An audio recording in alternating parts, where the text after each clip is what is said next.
been about 2 years since Mario was nationally executed by his corporate overlords, and it's easy to point fingers at his 35th anniversary 2 years ago at being pretty disappointing. The limited time nature of Mario 35 and 3D All-Stars feels kind of like a frying pan to the noggin when you can only really play the games during that single year time frame.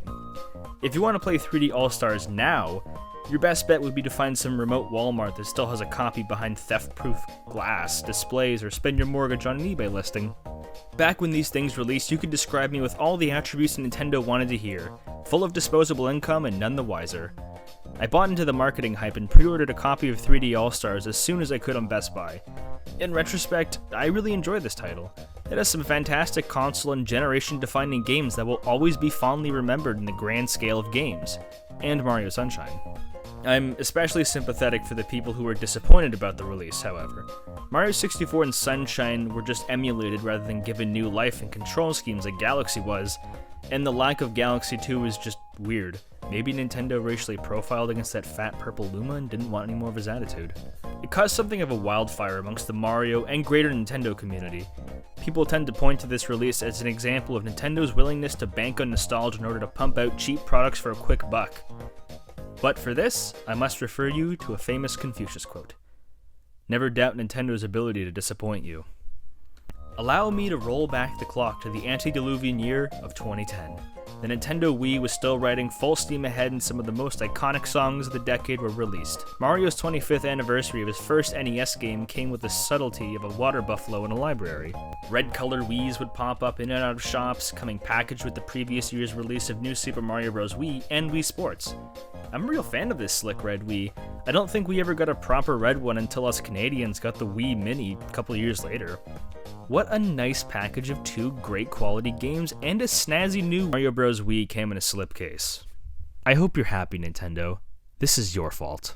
But something else was just beyond the horizon. Something ominous. Something truly special. Rumors of a new Mario game to commemorate the anniversary were right around the corner. Remember, this was pre-Mario Galaxy 2 era. Anything was possible. What could it be? Something fantastic? Something memorable that paid tribute to such an important household game series? At the very tail end of December 2010, Nintendo delivered us the Super Mario All-Stars 25th Anniversary Pack, a limited-time-only box that came jam-packed with nods and references to Mr. Nintendo's fabulous history in gaming. I remember seeing this big red Baby Bell cheese block at the ripe old age of 9 years old and wanting so desperately to spice up my Wii paying experience with some Bing Bing Wahoo. I loved my little collection of Wii games I had as a kid, but they were starting to get a bit stale, which is why I decided to pick this thing up in 2023, 2 weeks ago. Holding this box is such a joy. It feels so premium and well crafted. Like Miyamoto had handed you the results of toiling in the mines of Mario Moria just to deliver this crimson product. Opening the box ever so gently, you can see it comes with two Wii cases, one for the main game and one for the bonus soundtrack disc. I'll get to the soundtrack later, but let's take a look at the game itself, the cream of the crop of the entire package, the very reason it exists. It's an emulated version of Mario All-Stars in the Super Nintendo. That's it. I'm not exaggerating for dramatic effect, it's just a Super Nintendo game on a Wii disc. They didn't even change the Super Nintendo controller layout on the title screen. The only change they made to this was adding the new Wiimote control schemes, which really isn't an actual change, that's just how you control the game. A very stark and bleak advertisement of playing this game with just the Wii Remote, Classic Controller, or GameCube controller. Something pretty neat about this release is that you can connect the Super Nintendo Classic Controller right into the Wii Remote and play these games as God intended, on the Super Nintendo controller. I have always wanted to daisy chain my controllers together for the lost levels. So here's Mario's 25th anniversary, a Super Nintendo game. Again. What's wrong with that? I could list a couple reasons.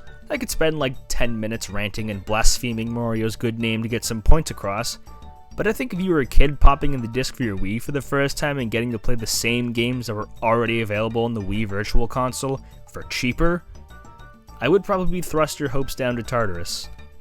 Well, if the game fails, at least we have the manual. Remember when video games used to have colored manuals? Yeah, me too. They weren't always super important reads, but I always felt like they were such a loving inclusion that made your product feel so much more premium and special. Nowadays, publishers would just tell you to look stuff up online for directions in a game because printing any paper to put inside of the case would affect their CEO's bottom line of $4. And what a colorful menu this is. Super expressive, puts a ton of little details all about the 4 games inside. Mario 2 is at the very end of this, after Mario 3 for some reason. Now, what about the second case? Let's take a little peek at that history booklet, shall we? Now this is what I'm talking about. This is a pretty thick booklet full of very unflattering me's of the developers, concept art sketches, tons of visuals, and a rough timeline of Mario's games. Where's Mario Land? Later game timelines include Mario Land, so why were they excluded here? Is it a conspiracy? But what about the soundtrack itself? It's cute, but it's kind of a one-trick pony. Mario games didn't really get music worthy of listening to in your car until Mario Deluxe for the Game Boy. Well, hope you liked Mario's Anniversary, because that's all you got. I think I must highlight another classic game collection on the Wii just to explain how disappointing this is. Kirby's Dream Collection came out in 2012 and has more games, much more content including on the discs, and a significantly bulkier soundtrack, selection of new challenge stages, and several episodes of the Kirby anime just because they could include it. A compilation of this scale hadn't been made for Kirby in his history, so HAL Labs wanted to put a lot more effort into this compilation just for that. To commemorate his 20th anniversary, Kirby got a whole huge big block package, and Mario gets a re-release in red lipstick. Sounds disappointing, doesn't it? Well, it can always get worse. In March of 2016, Nintendo released this game as a Nintendo Select, just without the big Babybel cheese box. It has a new case for the All-Stars game and included none of the things that made the initial release stand out or fun. I guess kids who couldn't afford the game 6 years ago can afford it then at $20. It was such a baffling move to re-release this game. 2016 is the 31st Mario anniversary, so you decided to release a game as a select title in 2016. To put some perspective on that release, the Wii U was already sunsetting and the Switch was going to be released next year. It wasn't the final Wii game, mind you. That honor goes to Just Dance 2020. But why? Doesn't it take away the luster of being a special release for an anniversary if you cut the price and fun features and sell it for $20? On that topic though, if Nintendo wants to re-release Mario All-Stars for a cut price, I am totally down for that. If old Nintendo is somewhere deep down inside current Nintendo, they would come to their senses and bring back Nintendo Selects and make the re-releases half the price so nobody has to scramble for a copy on eBay because it was only on digital storefronts for a year. And also bring back Virtual Console. I refuse to use Nintendo Online, it is emulation nonsense. Subscription is theft. Looking back at it all, it's weird. Mario is as iconic as a video game character can be, but Nintendo doesn't always celebrate his anniversaries like they should. His games are super consistent and usually quality assured, but whenever it's time to celebrate, they always seem late to the party and never wrap the gifts correctly. An enhanced collection would have been the perfect idea for this release. Why not include Mario Land? Super Mario World found itself on some copies on the Super Nintendo, so why not include that too? Why not some episodes of the Super Mario Bros. Super Show? There's a lot of missed potential with this release, and it's sad to see. I've asked a lot of people about this game, and people don't tend to remember it very fondly, which is never fun to see. Mario's 45th anniversary isn't even that far off, and with the advent of the Mario movie in cinemas and all the great games that have been released since this one, I can only hope the next anniversary blows the other two out of the water.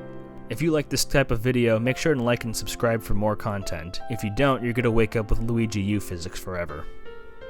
Also, Nintendo, if you release a Mario RPG collection for Mario and Luigi, and Paper Mario that has most of the games on a cart or disc for the Switch, whatever console comes next, I will delete this entire video out of shame and never criticize you again.